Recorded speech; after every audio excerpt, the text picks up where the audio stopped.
स्वागत है आप सभी का इस वीडियो में। आज के इस वीडियो में हम लोग देखने वाले हैं छत्तीसगढ़ आर्थिक सर्वेक्षण 2023-24 का अध्याय 3 राज्य आय।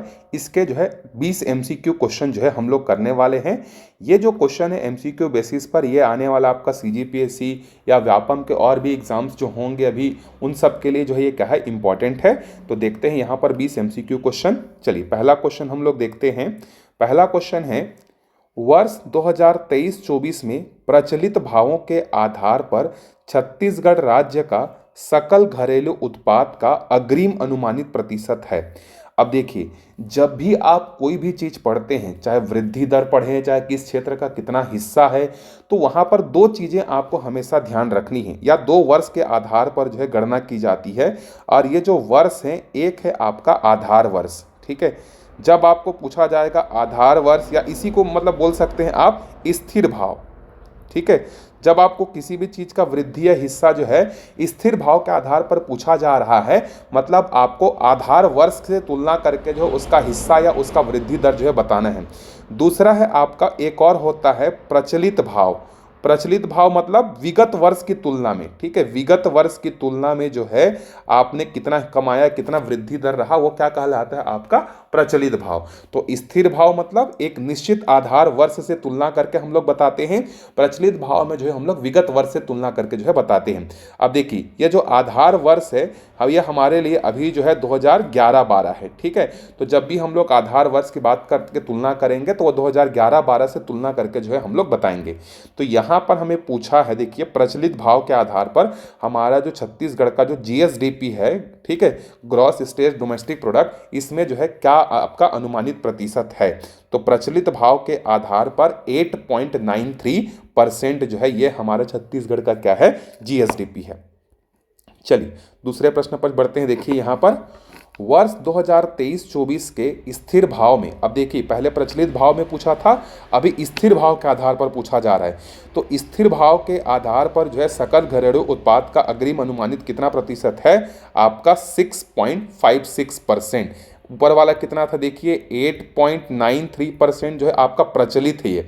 ये किस भाव के आधार पर है, प्रचलित। और आपका 6.56% ये आपका किस भाव के आधार पर है, स्थिर भाव के आधार पर है, ठीक है। चलिए आगे बढ़ते हैं अगले प्रश्न पर। देखिए, स्थिर भाव के आधार पर छत्तीसगढ़ राज्य में कृषि के क्षेत्र में कितनी वृद्धि अनुमानित है। अब देखिए, तीन क्षेत्र यहाँ पर प्राथमिक रूप से मैं आपको बताता हूँ जहाँ पर वृद्धि दर हमें देखने को मिलेगा, प्रश्न पूछा जा सकता है। एक है कृषि क्षेत्र, दूसरा है आपका उद्योग क्षेत्र और तीसरा है आपका सेवा क्षेत्र। इन क्षेत्रों में स्थिर भाव के आधार पर ज़्यादातर पूछने के चांसेस रहते हैं। स्थिर भाव के आधार पर कितना प्रतिशत वृद्धि दर अनुमानित है। तो देखिए, याद रखिए यहाँ पर पहले इसको याद करने का तरीका क्या है, कृषि, सेवा और उद्योग, इस तरीके से आप लिख सकते हैं। या अगर आप चाहें तो इसको उल्टा भी लिख सकते हैं। पहले लिख लीजिए कृषि, फिर लिख लीजिए सेवा और फिर लिख लीजिए उद्योग, ऐसा भी आप कर सकते हैं। तो जैसा आपको लिखना है आप वैसे लिख के अपने दिमाग में मेमोरी बना लीजिए, ठीक है। तो मैं आपको बता दे रहा हूँ। चलिए, कृषि क्षेत्र, फिर द्वितीय क्षेत्र में हमारे आते हैं उद्योग क्षेत्र, फिर तृतीय क्षेत्र में हमारे कौन आते हैं, सेवा क्षेत्र आता है। तो देखिए यहाँ पर पहले लिख लेंगे 3, यहाँ लिख लेंगे 5, यहाँ लिख लेंगे 7। देखिए अच्छा नंबर है, ऑड नंबर 3, 5, 7 लगातार आपका नंबर है। अब देखिए, जब हम लोग कृषि क्षेत्र की बात करेंगे तो यहाँ पर लिखना है आपको डेसिमल के बाद 3.23%। अब 23 के नीचे आपको लिखना है 13%, डेसिमल के बाद डिक्रीजिंग ऑर्डर में है देखिए। और यहाँ पर क्या है आपका 0.2%। तो देखिए, कृषि क्षेत्र में आप पहले क्या लिखेंगे, 3 लिखेंगे, सेवा के आगे 5 लिखेंगे, उद्योग के आगे 7 लिखेंगे, फिर डेसिमल लगाएंगे, यहाँ 0.23 लिखेंगे, यहाँ 0.13 लिखेंगे और यहाँ 0.2 लिखेंगे डिक्रीजिंग ऑर्डर में। तो ये आपको स्थिर भाव के आधार पर आपको वृद्धि दर मालूम चल जाएगा। तो ये है आपका 3.23%, ठीक है। चलिए आगे बढ़ते हैं। देखिए, अब वही प्रश्न यहाँ पूछ लिया गया। देखिए, स्थिर भाव के आधार पर छत्तीसगढ़ राज्य में उद्योग क्षेत्र में कितनी वृद्धि अनुमानित है। तो उद्योग क्षेत्र में अभी मैंने आपको बताया था 7.13% ये हमारा क्या है उद्योग क्षेत्र का। और सर्वाधिक वृद्धि दर अगर भी पूछा जाएगा कि सर्वाधिक वृद्धि दर किस क्षेत्र में रही, तो सर्वाधिक वृद्धि ये आपका किस क्षेत्र में रहा है, उद्योग क्षेत्र में। कितना रहा है, 7.13%। और अगर आपको पूछा जाएगा कि न्यूनतम वृद्धि दर किस क्षेत्र में रहा, तो न्यूनतम वृद्धि दर हमारा कृषि क्षेत्र में रहा, जो कि हमारा 3.23% है। चलिए आगे बढ़ते हैं। देखिए सेवा क्षेत्र के अभी यहाँ पर पूछा आपको सेवा क्षेत्र में, तो सेवा क्षेत्र में जो छत्तीसगढ़ के अनुमानित वृद्धि दर है अभी वो है 5.02%। ठीक है, तो ऑप्शन ए जो है इसका करेक्ट हो जाएगा। चलिए आगे बढ़ते हैं 6वें प्रश्न पर। देखिए छत्तीसगढ़ राज्य का प्रति व्यक्ति आय कितना है? चलिए वीडियो पॉज करके आंसर करिए। छत्तीसगढ़ राज्य का प्रति व्यक्ति आय है 1,47,361 रुपये। ये हमारा क्या है? छत्तीसगढ़ राज्य का प्रति व्यक्ति आय है। चलिए आगे बढ़ते हैं अगले प्रश्न पर। देखिए अगला प्रश्न है छत्तीसगढ़ का सकल राज्य घरेलू उत्पाद का कितना प्रतिशत उद्योग क्षेत्र से आता है? अब फिर से यहाँ पर देखो, पहले जो पूछ रहा था वो वृद्धि दर था, अभी आपको जीएसडीपी में पैसा जो आता है तो कितना हिस्सा जो है उद्योग क्षेत्र से आता है, कितना हिस्सा जो है आपका सेवा क्षेत्र से आता है, कितना हिस्सा जो है कृषि क्षेत्र से आता है, ये आपसे पूछा जा रहा है। तो चलिए इसका भी मैं आपको बता देता हूँ। तीनों को एक साथ फिर से आप लिखेंगे कृषि, फिर यहाँ पर अपने दिमाग में लिखेंगे यहाँ पर उद्योग, मतलब आपको एक मैपिंग की तरीके से इसको याद रखनी है। कृषि हो गया, उद्योग हो गया और ये हो गया आपका सेवा क्षेत्र। तो देखिए सबसे ज़्यादा जो है वृद्धि दर वो हमें मिला है, या सबसे ज़्यादा योगदान जो रहता है वो उद्योग क्षेत्र का है, और वो कितना है? 53.50%। ये आप ध्यान में रखिए, 53.5। ठीक, उसके बाद जब हम कृषि क्षेत्र की बात करते हैं तो कृषि क्षेत्र में जो है आपको याद रखना है 15.32%। ठीक है, उद्योग क्षेत्र सेवा क्षेत्र की अगर हम लोग बात करें तो सेवा क्षेत्र में है 31.19%। इस तरीके से आप इसको ध्यान में रखेंगे। तो यहाँ पर जो हमें पूछा गया है वो कौन सा है? हमारा उद्योग क्षेत्र। तो उद्योग क्षेत्र में कितना प्रतिशत है हिस्सा? 53.50%। ये हमारा सही उत्तर हो जाएगा। चलिए आगे बढ़ते हैं। देखिए अगला प्रश्न है हमारे पास, छत्तीसगढ़ का सकल राज्य घरेलू उत्पाद का कितना प्रतिशत कृषि क्षेत्र से आता है? फिर से देखो पूछ लिया गया तो हमें याद है 15.32%। ठीक है, चलिए आगे बढ़ते हैं। यहाँ पर सेवा क्षेत्र के बारे में पूछ लिया गया, तो सेवा क्षेत्र में कितना है हमारा? 31.19%। तो ये आपका क्या है? सेवा क्षेत्र का है। चलिए आगे बढ़ते हैं। इस प्रश्न का उत्तर, चलिए मैं एक क्वेश्चन आपको इसका आंसर खोज के बताइए मेरे या कमेंट करके बताइएगा। छत्तीसगढ़ का सकल राज्य घरेलू उत्पाद का फसल क्षेत्र में गत वर्ष की तुलना में कितनी वृद्धि हुई है? मतलब पिछले वर्ष की तुलना में फसल के क्षेत्र में जो है कितना वृद्धि हुआ है? 2.15%, 6.38%, 1.8%, 7.39%। चलिए इसका उत्तर बताइए। आगे बढ़ते हैं। देखिए वर्ष 2018-19 से लेकर वर्ष 2023-24 तक किस वर्ष में सेवा क्षेत्र में जो है ऋणात्मक वृद्धि दर जो है की गई है? तो देखिए जब हमारे भारत देश में लॉकडाउन लगा हुआ था 2020 और 21 में, उस समय जो है सेवा क्षेत्र में जो है हमारे छत्तीसगढ़ में जो है सबसे जो है ऋणात्मक वृद्धि दर जो है अनुमानित जो है की गई थी। तो इसका सही उत्तर है आपका 2020 और 21। अब देखिए कितना रहा? वर्ष 2020-21 में सेवा क्षेत्र में जो ऋणात्मक वृद्धि दर्ज की गई वो कितनी थी हमारी? -4.64%। ये भी पूछा जा सकता है कि सबसे मतलब ऋणात्मक वृद्धि दर जो है किस क्षेत्र में अनुमानित हुआ, मतलब हुआ था, और वो कितना है करके। तो जो ऋणात्मक वृद्धि दर जो हुई थी वो हुई थी -4.64%। और इसका कारण क्या था? कोरोना लॉकडाउन जो है इसका मुख्य कारण था। चलिए आगे बढ़ते हैं 12वें प्रश्न पर। देखिए 12वां प्रश्न है हमारे पास, वर्ष 2018-19 से 2022-23 के बीच में उद्योग क्षेत्र में सर्वाधिक वृद्धि किस समय जो है हुई थी? तो सर्वाधिक वृद्धि अगर हम लोग बात करें उद्योग क्षेत्र में तो ये हुआ था 2021-22 में जो है सर्वाधिक वृद्धि दर जो है हम लोगों को उद्योग क्षेत्र में देखने को मिली थी। और अगर परसेंट पूछेगा कितना प्रतिशत हुआ था तो 16.32% जो है, 16 दूने 32 ऐसे करके आप याद रख सकते हैं। 16.32% जो है इसकी वृद्धि दर जो है 2021-22 में हुई थी। ठीक है, यहाँ पर दिया हुआ इसको देख सकते हैं आप। चलिए 13वें प्रश्न पर चलते हैं। आर्थिक सर्वेक्षण 2023-24 के आधार पर छत्तीसगढ़ राज्य का सकल राज्य घरेलू उत्पाद स्थिर भाव पर क्षेत्रवार वृद्धि दर किस क्षेत्र का सर्वाधिक है?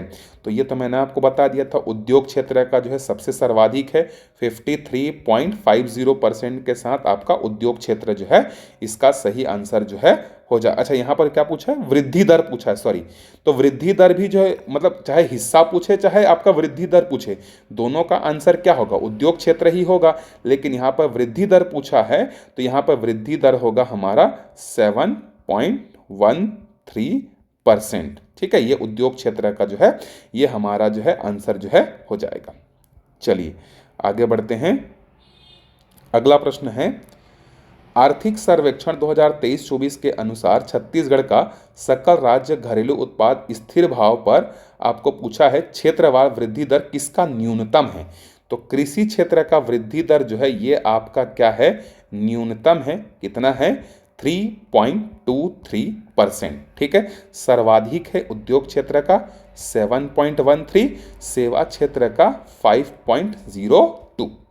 ठीक है, चलिए आगे बढ़ते हैं 15वें प्रश्न पर। देखिए अगला प्रश्न है हमारे पास, विगत 7 वर्षों में छत्तीसगढ़ राज्य का सकल घरेलू उत्पाद कृषि क्षेत्र में ऋणात्मक वृद्धि वर्ष दर्ज की गई। जैसे अगर हम लोग सेवा क्षेत्र में बात करें तो सेवा क्षेत्र में जो ऋणात्मक वृद्धि दर था वो 2020-21 था। उसी तरीके से कृषि क्षेत्र में जो है आपका किस साल जो है ऋणात्मक वृद्धि दर रही थी? तो उसका आंसर है 2017-18 में। ठीक है, 2017-18 में जो है आपका कृषि क्षेत्र में ऋणात्मक वृद्धि दर्ज की गई थी जो कि -10.90% थी। और इसका कारण क्या था? उस समय जो है फसल का उत्पादन अच्छे से नहीं हुआ था। ठीक है, तो 2017-18 जो है कृषि क्षेत्र के लिए थोड़ा सा अच्छा नहीं था। चलिए 16वें प्रश्न पर आते हैं। देखिए, सकल राज्य घरेलू उत्पाद क्षेत्रवार अग्रिम अनुमानित प्रतिशत भागीदारी 23-24 में कृषि क्षेत्र से सर्वाधिक भागीदारी किस की रही? अब देखिए, अगर कृषि क्षेत्र में भागीदारी पूछता तो कृषि क्षेत्र का हमें भागीदारी पता है कि कृषि क्षेत्र में जो है हमारी भागीदारी कितनी थी? 15.32% थी। लेकिन अब पूछा जा रहा है कि कृषि में भी तो बहुत सारी चीज़ें आती हैं ना, जैसे फसल आ गया, पशुपालन आ गया, मछली पालन हो गया या वानिकी हो गया। तो इसमें से जो है किस क्षेत्र में सर्वाधिक वृद्धि दर रही? तो वो है आपका जो है सकल घरेलू उत्पाद कृषि क्षेत्र में सर्वाधिक वृद्धि। तो कृषि में जो है फसल की जो है सर्वाधिक वृद्धि रही। ठीक है, फसल की जो है सर्वाधिक वृद्धि रही और फसल का कितना है? 8.64%। ये जो है आपका सबसे ज़्यादा इसी क्षेत्र में रहा था। ठीक है, फसल के क्षेत्र में कृषि में पूछा जाए तो। चलिए, वर्ष 2012-13 से 2023-24 के बीच में कृषि क्षेत्र में औसत वृद्धि कितनी हुई? मतलब 2012-13 से 23-24 12-13 साल में जो है आपका औसत वृद्धि दर जो है कृषि का कितना रहा? तो कृषि का कई बार ऐसा प्रश्न भी पूछ देता है। तो कृषि का औसत वृद्धि दर जो था वो था आपका 4.90%। अगर आपको उद्योग का पूछेगा कि उद्योग का जो है कितना रहा औसत वृद्धि दर, तो उद्योग का है आपका 7.36%। अगर आपसे पूछा जाएगा कि सेवा क्षेत्र का औसत वृद्धि दर कितना रहा, तो वो था आपका 5.37%। तो ये भी आप याद रखिए, ये औसतन 12 वर्ष का है कि औसत वृद्धि दर जो है कितना हुआ था। इसमें देखिए बहुत सारा डाटा है, तो थोड़ा सा समझ के अगर आप चीज़ों को याद करेंगे तो आप कभी नहीं भूलेंगे। रट जाएंगे तो डाटा में भूल जाएंगे। और क्या होता है कि पीएससी जब क्वेश्चन पूछता है ना, डेसिमल के साथ फेरबदल कर देता है, तो थोड़ा सा डेसिमल का डिजिट भी इधर उधर हुआ तो 2 नंबर गया। तो औसत वृद्धि दर जो है कृषि क्षेत्र में कितना है? 4.90। उद्योग क्षेत्र में जो है कितना है? 7.36। और सेवा क्षेत्र में कितना है? 5.37। चलिए आगे बढ़ते हैं 18वें प्रश्न पर। देखिए, अच्छा पूछ दिया, देखिए उद्योग क्षेत्र का कितना है? तो उद्योग क्षेत्र का मैंने अभी आपको बताया कितना है? 7.36%। और सेवा क्षेत्र का पूछता तो कितना है? 5.37%। ठीक है, चलिए यहाँ पर सेवा का पूछा है तो सेवा का कितना होगा? 5.37% जो है ये हमारा वृद्धि दर रहा था। चलिए 20वें प्रश्न पर आते हैं। देखिए, सकल राज्य घरेलू उत्पाद क्षेत्रवार अग्रिम अनुमानित प्रतिशत भागीदारी 23-24 में प्रचलित भाव पर उद्योग क्षेत्र में सर्वाधिक वृद्धि। उद्योग क्षेत्र की सर्वाधिक वृद्धि जो रही है वो है आपका निर्माण क्षेत्र में। निर्माण क्षेत्र में सबसे ज़्यादा थी जो कि 16.33% थी। जैसे कृषि के क्षेत्र में फसल में सबसे ज़्यादा थी, उद्योग क्षेत्र में जो है निर्माण में सबसे ज़्यादा वृद्धि जो है थी। तो इस तरीके से आप यहाँ से जो है क्वेश्चन राजकीय आय से आपको मिलेगा ही। अध्याय 3 जो है आपका आर्थिक सर्वेक्षण का ये सबसे ज़्यादा इंपॉर्टेंट है, तो इसको थोड़ा सा अच्छे से डिटेल में जो है पढ़ के जाइए। मिलते हैं नेक्स्ट चैप्टर के एमसीक्यू के साथ, तब तक पढ़ते रहिए अच्छे से। Bye bye.